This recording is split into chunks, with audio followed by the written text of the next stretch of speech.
and we're going to start with my coronavirus sports world MVP. This should come as no surprise if you watch the show regularly. It's Roger Goodell and the National Football League. Last night, the NFL released its NFL schedule for the 2020 season, gave us plenty to talk about and plenty to speculate about. The opening week schedule looks amazing. My Kansas City Chiefs are going to open the season at Houston against Deshaun Watson, Patrick Mahomes. But more than the schedule to me, last night was further clarification, further proof that Roger Goodell has owned the last 2 to 3 months of the sports world. Look, there hasn't been anything going down. The sports world has shut down. But Roger Goodell and the NFL have owned this crazy pandemic time when we're all sitting at home, worried about our future, wondering what the future is going to look like, sitting at home with nothing to do. The NFL and Roger Goodell soldiered on, despite people criticizing them, first by having free agency happen when it did, on schedule and on time. There were people that said this is the biggest disgrace since the NFL played after John F. Kennedy's assassination. Roger Goodell soldiered on. Then there were critics when Roger soldiered on with the NFL draft. Blood on the streets, according to some critics, and how dare the NFL continue on. Last night, continued on with the release of the schedule. Some people, why are they releasing the schedule? We don't know if they have a season. Because this is what men do. They soldier on in the face of adversity. You don't shut down every damn thing and just sit in a corner and wait for chaos to be over. You soldier on as men. That's why, to me, men and women, you soldier on. That has been the history of America. That's why Roger Goodell, to me, has stood the tallest during this coronavirus pandemic. The NFL reasserting its importance and its place in the American pop culture and landscape, sports importance.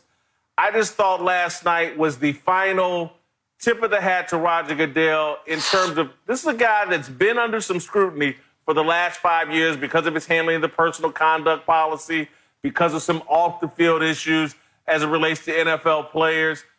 Roger Goodell, to me, has been the big winner during this coronavirus in reshaping his image and, to me, proving he is the leader of all leaders in the sports world. If Adam Silver in the NBA had soldiered, and again, they can't continue to play games, but if Adam Silver and them had done the exact same thing as Roger Goodell, continue with what they could, he would be celebrated as the greatest commissioner in the history of the sports world.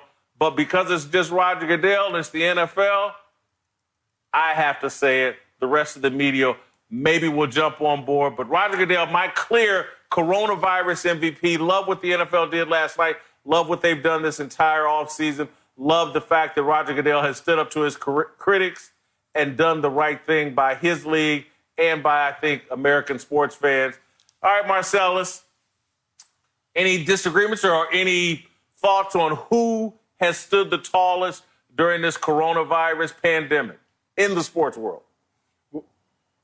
Well, Jason, you just said the rest of the media may follow suit. Well, here's the first domino to fall. I'm agreeing with you. It's Roger Goodell for several reasons, and one of them takes me back to some John Wooden quotes I've heard and many other coaches regurgitate, which is, in adverse situations, the guys who can stay the same, keep it as close to normal as possible, are the ones who shine the brightest. And it's almost counterintuitive because usually when you face adversity or a big moment of leverage, you try to do more.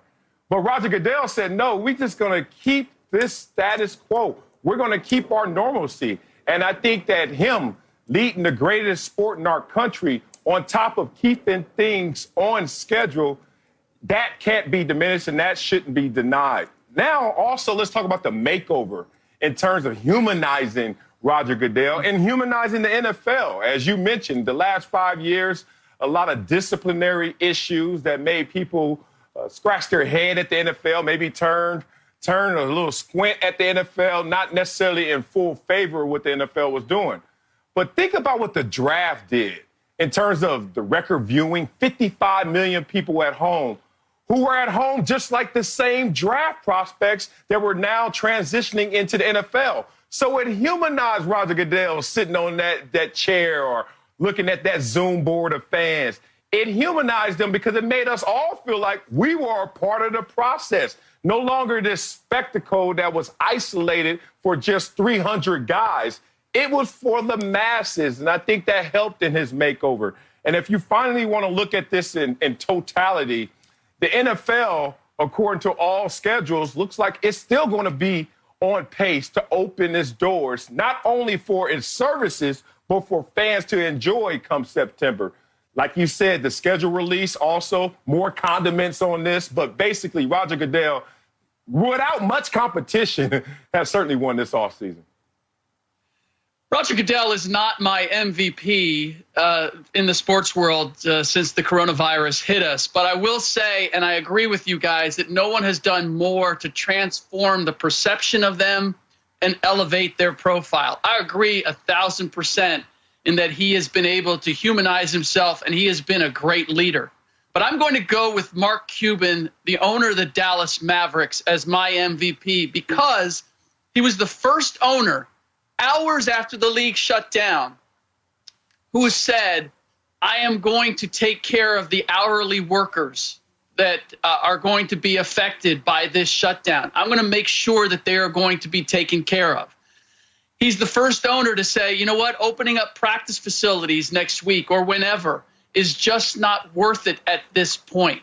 He agreed to be on an advisory board for the president, even though he's not a Trump supporter.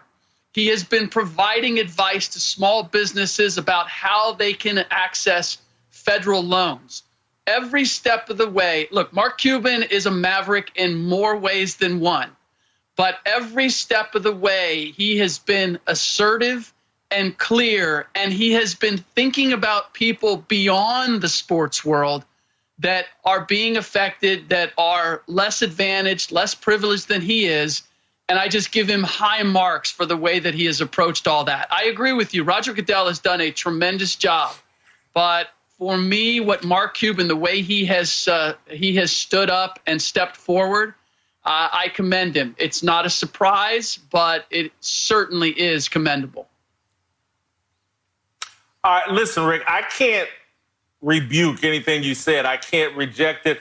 Again, I think what Roger Goodell has done has been more impressive, and I'll further elaborate here in a second. But I agree with you. I think what Mark Cuban has done as an owner has put him in a good light. I've been someone who's been critical of Mark Cuban, but I think his maverick tendencies are paying dividends for him and his league, and his leadership has stood tall. Not going to dispute that. But when we talk about football and the importance of football, he's just on the wrong platform.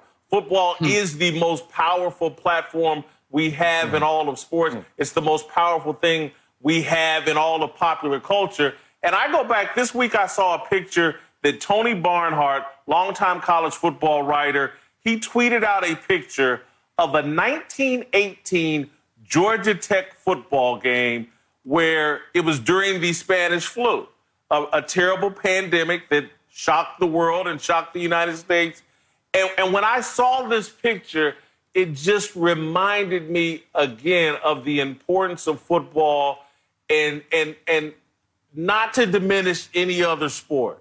But when I just think about a group of different people coming together to participate in the sport, tall people, short people, fat people, fast people, strong people, people that are weak.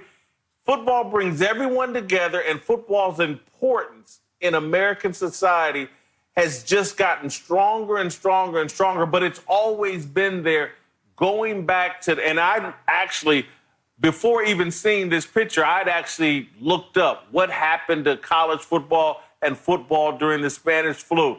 Seeing this picture just hammered home to me again the importance of football, the importance of bravery and not backing down in the face of crisis. Again, I'm someone that's tried to stay out of the shutdown debate. Have we gone too far with the lockdown? I'm no expert. I'm no doctor. I've tried to stay out of it. But just my instincts as a man, as an athlete and as a former football player, I'm kind of pro taking risks. And I'm kind of pro not letting anything stopping me from moving forward. And that's what I think the NFL and Roger Goodell and football have done here. And that's why I tip my hat to Roger Goodell and call him my MVP. Yeah, just to add to that, here's a couple of tiebreakers for me as well. Maybe this will sway you, Rick.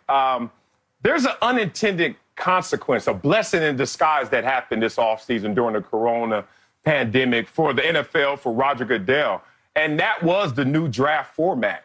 No one saw that coming, and no one saw the rewards of that. Not only humanizing Roger Goodell and many of the players, but also giving it a greater gathering experience. Let's not forget that the NFL already owns one day of the week and leases a couple others. They own Sunday and they lease a couple other days in terms of our imagination and our destination when it comes to viewing. So, like Lupe Fiasco once said, did you improve on the design? Did you do something new?